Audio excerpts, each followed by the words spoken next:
প্ৰিয় কৰ্মচাৰীসকল, জনাই আছোঁ এটা বিশেষ গুৰুত্বপূৰ্ণ খবৰ যে বিত্ত বিভাগৰ পৰা এটা গুৰুত্বপূৰ্ণ খবৰ ওলাইছে কৰ্মচাৰীসকলৰ কাৰণে দৰমহা সংক্ৰান্তীয়। খবৰটো কি আছিল চাই লওক যে government of Assam finance department, Janata Bhawan, Dispur, Guwahati, আৰু এইটো ওলাইছিলে 7 ফেব্ৰুৱাৰী তাৰিখে।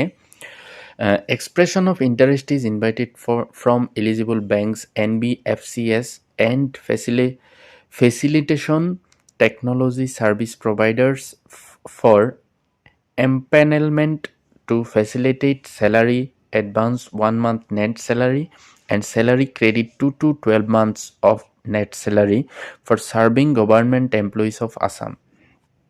অৰ্থাৎ এইটো অসম চৰকাৰ বিত্ত বিভাগৰ পৰা ওলাইছিলে জাননীটো যে অসম চৰকাৰৰ সেৱাৰত যিসকল কৰ্মচাৰী আছে তেওঁলোকৰ দৰমহাৰ যি আগদন, অৰ্থাৎ অসমৰ মুখ্যমন্ত্ৰী মহোদয়ে কৈছিলে যে চৰকাৰী কৰ্মচাৰীসকলৰ যদি প্ৰয়োজন হয় তেতিয়াহ'লে তেওঁলোকে দৰমহাটো এডভান্স ল'ব পাৰিব।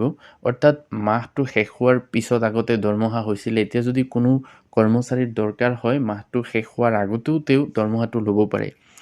আৰু সেইকাৰণে বিত্ত বিভাগৰ পৰা এই হেৰিটো ওলাইছে যে তাতে লিখা আছে যে অসম চৰকাৰৰ সেৱাৰত থকা কৰ্মচাৰীৰ বাবে দৰমহাৰ আগদন বা এমাহৰ নেট দৰমহা, অৰ্থাৎ কৰ্মচাৰী এজনে যিটো দৰমহা পায় সেইটোক কয় নেট চেলাৰী যিটো, সেইটো। আৰু দৰমহাৰ ঋণ নেট দৰমহা 2 পৰা 12 মাহত প্ৰদান সহজ কৰিবলৈ যোগ্য বেংক, NBFC আৰু সহযোগিতা প্ৰযুক্তি সেৱা প্ৰদানকাৰী সংস্থাৰ পৰা পেনেলভুক্তিৰ উদ্দেশ্য এক্সপ্ৰেছন অফ ইণ্টাৰেষ্ট EOI আহ্বান কৰা হৈছে। অৰ্থাৎ বিভিন্ন বেংক বা NBFCৰ পৰা চৰকাৰে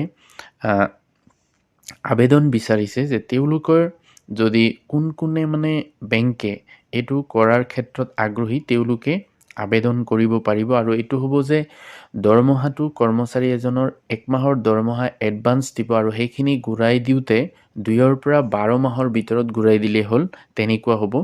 আৰু এই যিটো আবেদন কৰাৰ টাইমটো দিছে 7/2/2026 পৰা 17/2/2026 লাষ্ট ডেট। ইয়াৰ ভিতৰত বেংক বা NBFCয়ে চৰকাৰৰ ওচৰত আবেদন কৰিব লাগিব।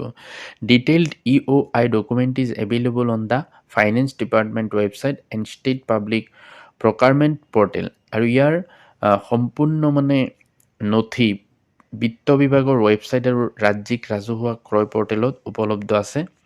আৰু ইয়াতে আৰু এটা কথা জনাই থৈছে যে government of Assam reserves the right to accept or reject any or all proposals without assigning any reasons and without incurring any liability email for কাৰেছপণ্ডেঞ্চ।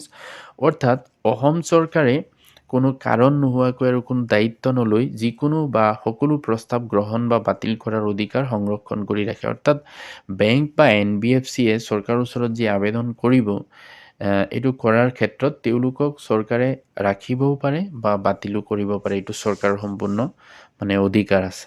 তো এইটো চাব পাৰিছে, এইটো গায়ত্ৰী দেৱীদাস হেলিঞ্জ তেখেতৰ ফালৰ পৰা ওলাইছিলে এই গুৰুত্বপূৰ্ণ নটিচটো।